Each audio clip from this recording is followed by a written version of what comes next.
Bir kun kelib o'zbekistonlik yosh yigit dunyoning eng yirik sport brendlaridan birining yuziga aylanishini o'ylab ko'rganmisiz? Bu Abduqodir Husanov va uning Puma bilan hamkorlik qilish yo'li haqida. Puma Husanov bilan shartnoma imzolaganida u hali Lens jamoasida edi. Endi esa u Manchester Cityda. Savol: qanday qilib bunday katta brend yosh futbolchiga pul tikdi? Vaholanki Husanov buni oqladi. Manchester Cityga o'tdi. Hozir juda ham mashhur. Keling, bugun Husanov va Puma brendi qanday qilib shartnoma imzolagani, hamkorlik tarixi va nimalar qilishi kerakligini ko'rib chiqamiz. Juda ham qiziq video menimcha. Like bosib kanalga obuna bo'lib qo'ying. Shuhrat Setanta Sports O'zbekiston kanali tayyor bo'lsanglar, boshladik. Hamkorlik tarixi. Abduqodir O'zbekistonning eng iqtidorli himoyachilaridan biri. U mahalliy akademiyalarda faoliyatini boshlagan va keyin Yevropaga yo'l olgan. Lens safida u nafaqat skautlarning, balki Puma vakillarining e'tiboriga ham tushdi. Puma vakillari Husanovni qanday topdi? Puma ham boshqa yirik brendlar kabi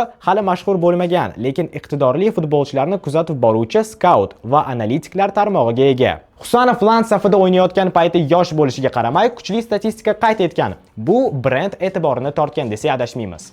Plus ijtimoiy tarmoqlar. Husanov ijtimoiy tarmoqda muxlislar, asosan o'zbekistonliklar orasida eng ko'p muhokama qilinayotgan shaxsga aylandi. Puma marketing bo'yicha mutaxassislari mahalliy bozorda ta'sir kuchiga ega bo'lgan futbolchilarni izlaydi. Bu yerda Markaziy Osiyodan Husanov to'g'ri kelgan. Hamkorlik Fransiyadan boshlangan, hozir esa Husanov Cityda. Bu esa yanada qiziqishni oshiradi va Pumaga faqat plyusga o'ynaydi. O'zi Puma nega yosh futbolchilar bilan ishlashni yaxshi ko'radi? Puma faqat yulduzlarga tayanib qolmaydi. Yoshlarni ko'proq yaxshi ko'radi va mana nega. To'g'ri, ularda Neymar, Griezmann, Grealish kabi yulduzlar bor, lekin ular kelajagi porloq bo'lgan futbolchilarni ham qo'llab-quvvatlaydi. Masalan, Marco Reus bilan Puma 2009-yil shartnoma imzolagan. U hali Dortmund tarkibida endi ochilayotgan edi. Orada bir qancha super mavsumlari Germaniya brendiga katta daromad olib kelgan desak, adashmaymiz. Husanovdan tashqari Puma so'nggi yillarda quyidagi futbolchilar bilan hamkorlik qilmoqda. Gabriel Vidovich, Bavariya, Liam Delap, Ipswich. To'g'ri,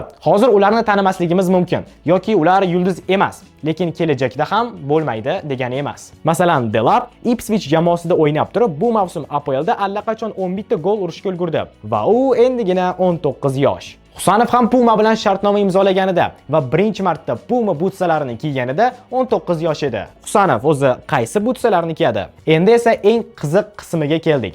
Husanov Pumani qaysi butsalarni kiyadi? Suratda u Puma Future Ultimate modelini ushlab turibdi. Bu Pumaning eng mashhur butsalaridan biri hisoblanadi. Puma Future Ultimate xususiyatlari: Fusion Fit Plus texnologiyasi, oyoq shakliga moslashuvchan material, yengil dizayn, yuqori tezlik va chaqqonlik uchun, Dynamic Motion sistemasi tez burilish va harakatni osonlashtiradi. Bunday butsalar narxi $250-300 hisoblanadi. Albatta, Husanovning shaxsiy modeli farq qilishi mumkin, lekin xususiyatlar o'zgarmaydi. Puma talabi.